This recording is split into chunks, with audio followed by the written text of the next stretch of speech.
Olá pessoal, aqui é Diego Richene, eu sou economista, professor das certificações financeiras e também de cursos voltados para o mercado financeiro na Thrive Core Business School e consultor econômico e financeiro há mais de 13 anos. Eu vim gravar esse vídeo aí falando a respeito das minhas expectativas para este ano de 2019 em relação à parte econômica e também à parte política.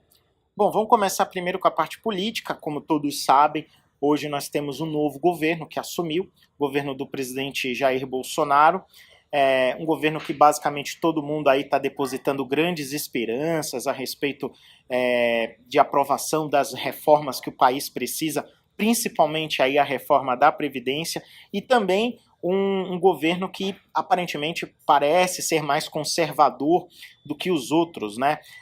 Aliás, é mais conservador que os outros, não apenas em relação aos costumes, mas também promete promover mais a prática do liberalismo econômico aí em suas diretrizes para os próximos anos.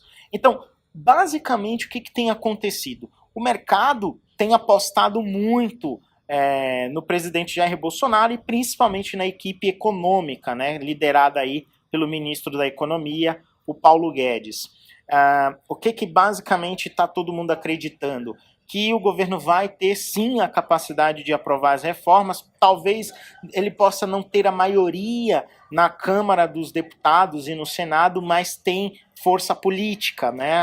Praticamente aí grandes bancadas aí apoiaram a eleição do Bolsonaro, como a bancada evangélica, como a bancada da bala, então são bancadas mais fortes e então o mercado acredita aí que o novo governo vá conseguir aprovar as reformas que o país precisa.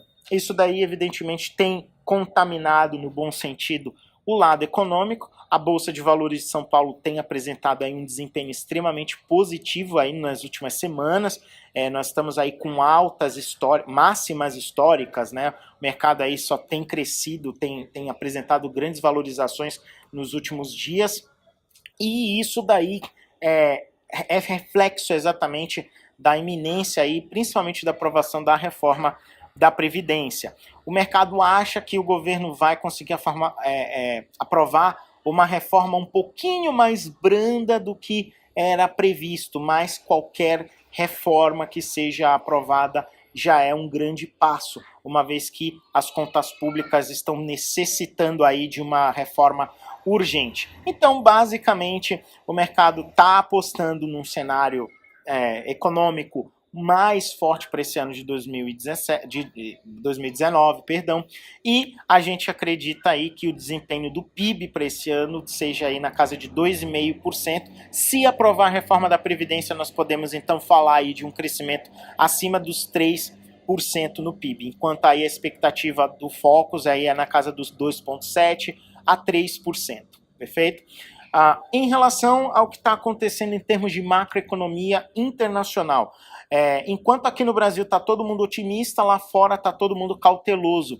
As bolsas americanas têm apresentado desempenhos muito duvidosos aí no início desse ano de 2019, não apenas por conta aí da crise do fechamento do governo americano, né, pelo impasse aí entre o Trump e o Congresso em relação se vai ou não vai liberar dinheiro para construir o muro ali na fronteira com o México, mas principalmente por conta que alguns economistas, analistas estão duvidando se os Estados Unidos vão continuar crescendo num ritmo forte sem gerar inflação.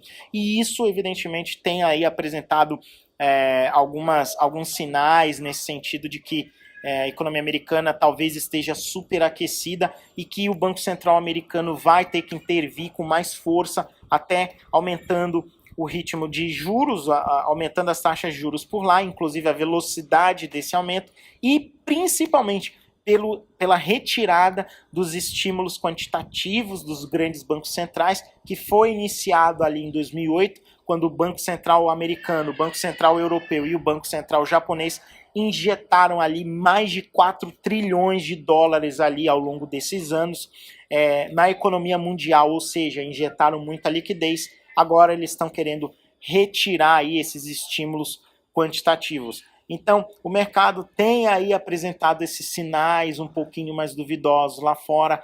A guerra comercial Estados Unidos-China também aí está no radar. Não sabemos se a economia mundial vai ser muito fortemente impactada por conta dessa guerra. A gente sabe que vai ser impactada, mas a gente não sabe qual que vai ser o tamanho deste impacto. Então, é uma coisa que nós temos que ficar de olho. E também em relação ao próprio crescimento chinês. A China tem apresentado sinais e dados muito mais fracos em relação a anos anteriores, o que põe aí uma pulga atrás da orelha do mercado e de alguns analistas a respeito da seguinte pergunta: será que a China vai continuar tendo um crescimento econômico sustentável e razoável, capaz também de puxar o crescimento mundial para cima? E a minha grande... Enfim, a minha opinião em relação a isso é que não. A China tem mudado aí o seu modelo de crescimento econômico mais voltado para o mercado interno do que para o mercado externo, ancorado aí nas exportações.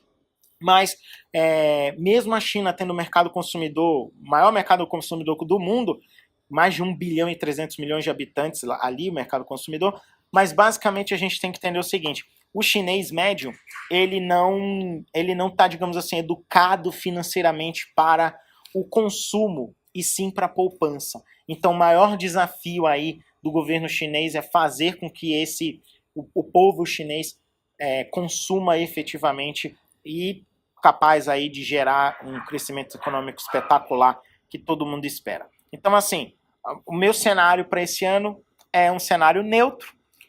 Acredito aí que a gente tem que ficar sim de olho em todas as aplicações financeiras, mas extremamente cautelosos, tá? Porque os ventos podem mudar a qualquer momento.